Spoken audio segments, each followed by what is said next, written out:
গোপন তথ্য ছিল যে সাগর পথে বিশাল পরিমাণ ইয়াবা আসতেছে।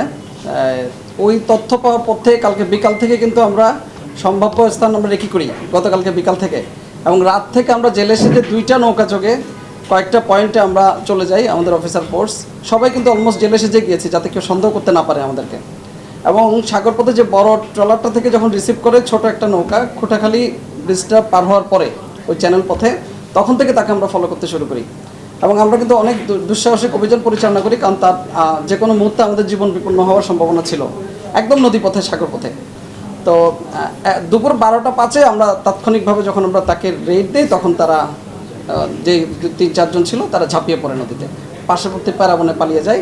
আমরা তখন আমার সাথে প্রথম আমরা 3 জন ছিলাম, আমি সহ, পরবর্তী আমাদের পুলিশ ছিল আশপাশে, তারাও সাথে সাথে ওখানে চলে যায়।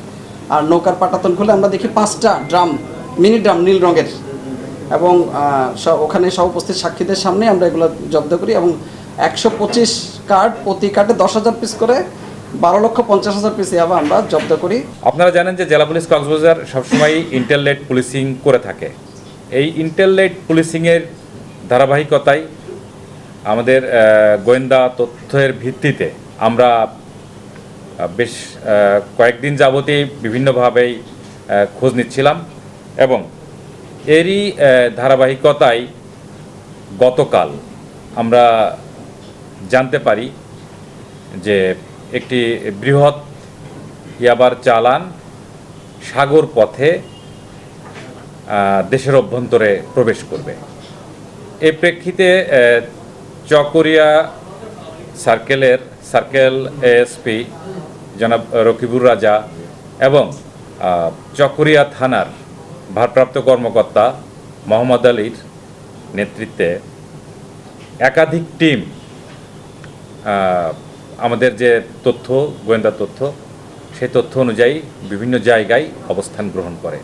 পরবর্তীতে সারা রাত বিভিন্নভাবেই উৎপেতে থাকে, বিভিন্ন জলযানে তারা সন্দেহজনকভাবেও কিছু চেকব্যাক করেছে। সর্বশেষ আজকে ভোরের আলো ফোটার পরে, তখন সূর্য উঠে গেছে, এরপরে আমরা একটি নৌকাকে শনাক্ত করতে সমর্থ হই যে আমাদের যে তথ্য সেই তথ্যের সঙ্গে ম্যাচ করে।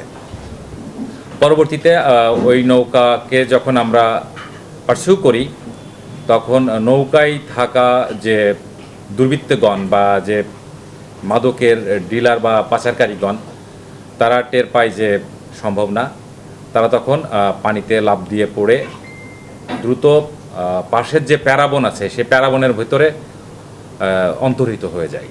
নৌকার পাটাতনের ভেতরে বিশেষ কায়দায় লুকায়িত কতকগুলি নীল রঙের বড় যে প্লাস্টিকের টিউব টাইপের যে বক্স আছে সেটি পাই, এবং যেটি ওজনে বেশ ভারী।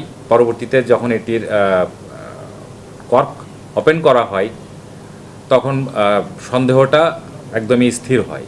পরবর্তীতে ভালো করে পরীক্ষা নিরীক্ষার পরে দেখা যায় যে এই বাক্সগুলোর পেছন দিকে কাটা, এবং পেছন কেটে ওর মধ্য দিয়ে ইয়াবার যে পরিবহনের জন্য সচরাচর যে বাক্স ব্যবহার করা হয় সেটি ওর মধ্য দিয়ে সুন্দরভাবে প্যাকিং করা। এবং এই 3টি নীল রঙের বাক্স আমরা সার্চ করে এখান থেকে 125 কার্ড অর্থাৎ 12,50,000 পিস ইয়াবা আমরা উদ্ধার করি, এবং অ্যাকর্ডিংলি এটি সিজ হয়।